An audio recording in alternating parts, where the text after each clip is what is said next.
biasa dipanggil Lita. Saya lahir di Mataram. Ya saya ibu, ya istri juga, yang ngajar juga. Saya juga pendampingan masyarakat gitu ya, nggak hanya di sekolah. Saya juga ilustrator. Kalau buku baru 6, nulis artikel-artikel gitu biasanya diajak oleh teman di tablet ibu dan anak-anak kita. Sempat magang di Departemen Luar Negeri sesuai dengan ilmu ketika kuliah. Kemudian ketika di Jogja itu ada teman yang kerja di LSM, minta tolong untuk digambarin, bikin merchandise LSM ini gitu. Ternyata semua suka, kemudian ditawarin, kalau sekalian kerja di sini gimana? Nanti kamu bagian media kampanye yang mendesain produk-produk untuk kampanye. Relawan itu setahun, setelah itu saya diangkat jadi koordinator media kampanye, berjalan sampai 11 tahun. Kemudian saya resign, saya masuk di Sekolah Tumbuh. Di Sekolah Tumbuh saya ngajar sebagai guru art.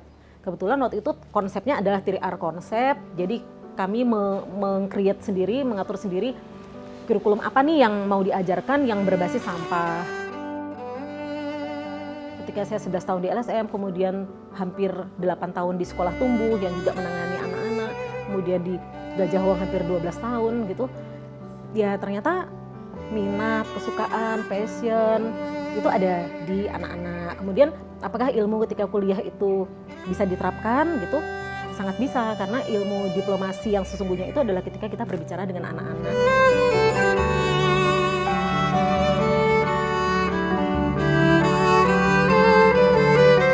Saat generasi pertama itu anak-anak itu ya nyopet, ya di jalan, jadi seperti nggak punya masa depan. Tapi kan setelah itu kami nggak ingin generasi kedua, ketiga dan seterusnya seperti itu ya.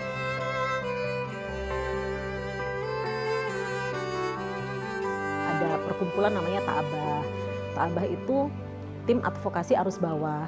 Namanya keren, tapi sebenarnya itu bentukan pengamen, pemulung, anak jalanan, itu yang berkelompok, berorganisasi lah. Jadi singkatnya itu biar kalau ada apa-apa kuat, jadi nggak sendiri-sendiri.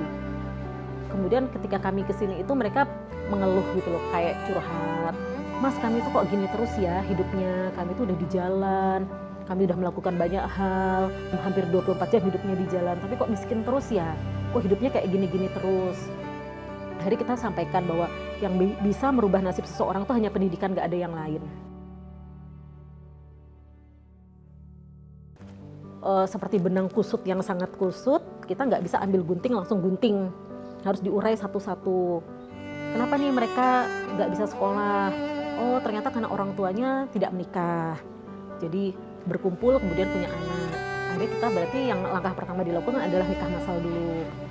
Jadi nikah massal dulu, punya surat, kemudian anak-anaknya yang sudah lahir itu dibikinin akte, setelah itu bikin sekolah. Kalian ambil batu sama pasir di Sungai Gajah Wong, kerja bakti gitulah, gotong royong, nanti tukangnya kalian, kita bangun sekolahnya bareng-bareng. Nanti bahan-bahannya pakai bongkaran-bongkaran rumah di Pemulung lah, beli yang bekas-bekas, yang penting kelasnya berdiri. Jadi dari separuh bambu, separuh tembok, kemudian gedek kayak gini, jadi bukan bangunan yang permanen full bata gitu, enggak. Yang ngajar ya saya dan suami, enggak dibayar, gratis.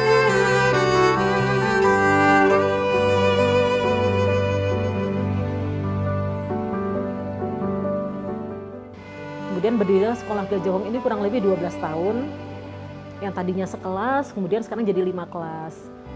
Jadi ada kelas akar untuk usia PAUD, kelas rumput untuk usia TK, kelas ranting untuk usia SD, kelas batang untuk SMP SMA, kelas pohon kelas orang tua. Jadi orang tuanya itu kami ajak untuk yoga, untuk masak, pelatihan pengolahan sampah, menjadi sesuatu yang punya nilai jual, kemudian jahit. Karena orang tua yang berdaya pasti akan bisa mendampingi anak dengan baik ketika di rumah ya.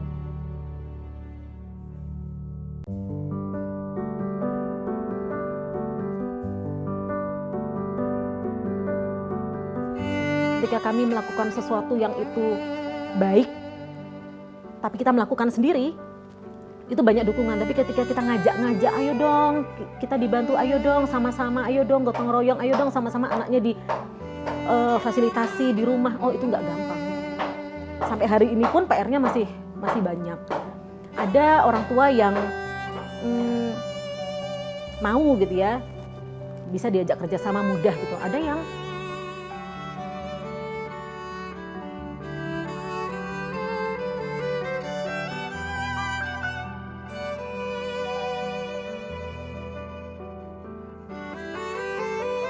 ya liku-likunya itu kami itu kesulitan ya ketika mengakses bantuan dari pemerintah. Bahkan beberapa perusahaan yang mau CSR di sini pun itu selalu pertanyaannya punya legal formal enggak. Karena sekolah ini juga idenya spontan dari masyarakat, kami pun menangkap kebutuhan masyarakat itu kemudian mewujudkan sekolah, tapi nggak mikir nih tanah siapa, pokoknya kita bangun aja lah sekolah dulu, yang penting anak-anak sekolah dulu lah. Kemudian kami nggak bisa mengakses apa-apa, nggak bisa mengakses bantuan ini itu, bahkan mengurus ke dinas pendidikan pun juga kesulitan. Bukan berarti ketika tidak bisa mengakses bantuan terus sekolah ini tutup, enggak. Ya kami cari cara lain. Justru kekuatan kami itu adalah kemandirian.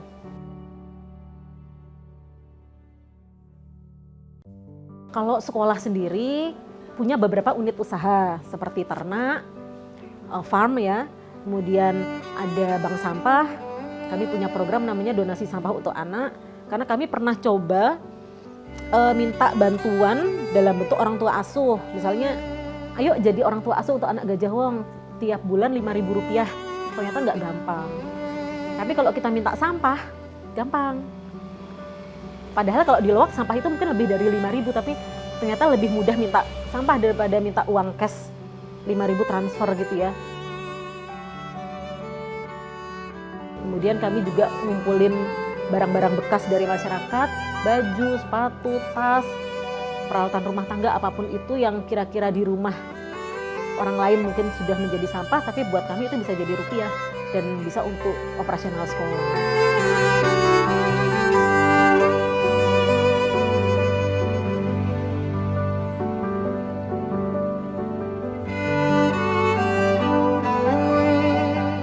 Sebelum pandemi, kami masuk ya, dari Senin sampai Jumat, itu kelas akar dan rumput dari jam 8 sampai jam 11 masuk. Kemudian yang kelas ranting, batang, kelas pohon itu weekend.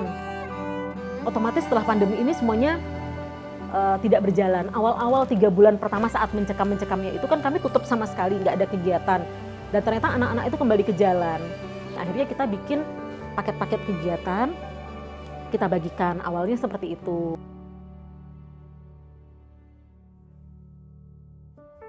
Tapi setelah kondisi agak mulai aman, kami berkunjung dari rumah ke rumah. Kita bikin kelompok-kelompok kecil. Nah, sekarang sudah mulai berani anak-anak diminta masuk bagi worksheet. Guru dan anak-anak dan orang tua punya semangat yang besar untuk terus belajar.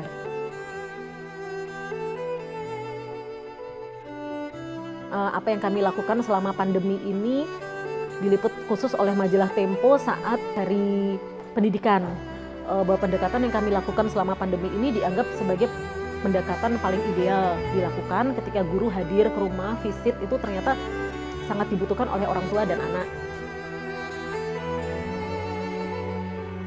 Penghargaan seperti yang diterima suami saya ya, Franseda Award, kemudian tokoh inspiratif bidang pendidikan oleh Harian Jogja saat ulang tahun, Perempuan Inisiator Indonesia, kemudian Kartini Award.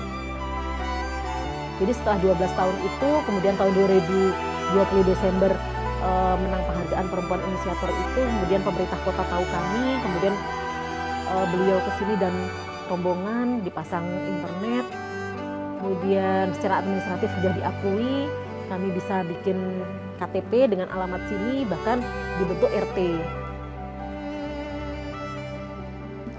Sekolah Gajah Wong ini terbuka bagi siapapun yang ingin belajar, jadi kami membuka diri pada siapapun yang ingin belajar, karena sejatinya ilmu itu akan semakin kaya dan bertambah ketika dibagikan.